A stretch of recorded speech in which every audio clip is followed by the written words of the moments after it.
Кога се появиха, казваш? Значи аз миналата седмица ги видях. Защото петък на задушница реч, преди задушница. Събота. Събота ги видях. Също с петък ги видях. Ето тук гледай.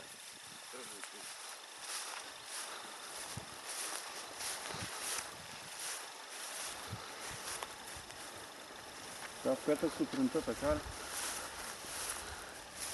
О! Аз петък ги видях. А кога са появили, да не представя. Кучето не сте го чували да се залаева така? А не, той е тук. Той е вътре, той е затворен. Той е затворен. Ето, тук.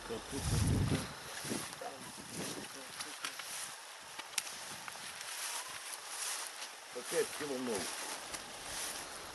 Ей, гледай. Там пак.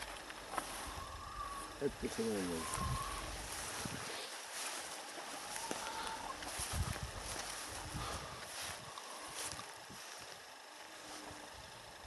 Друг път такива работи появява ли се? Не.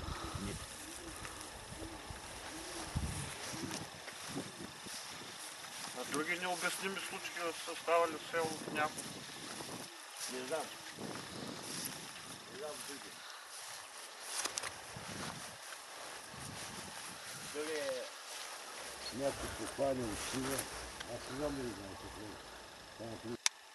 Сега скоро четох някакъв професор, опасни тия снимки. Можел да разгадае. Да, е сощил чето пак в интернет нещо такова. Ама точно това е. Някакъв силен взел да ми си го. Вчера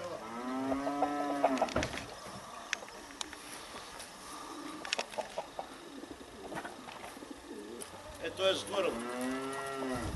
Вчера.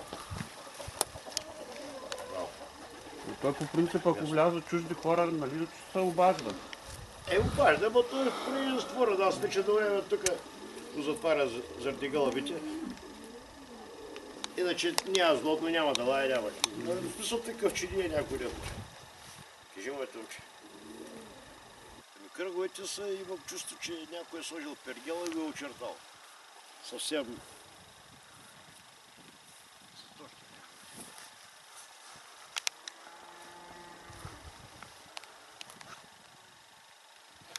Да вече там поне са много.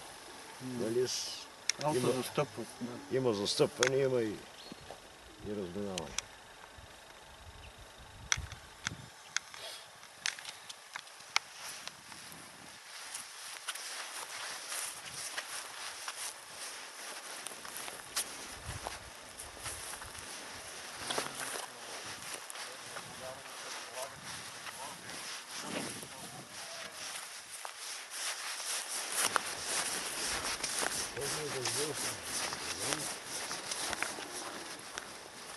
Човек може да гадае само.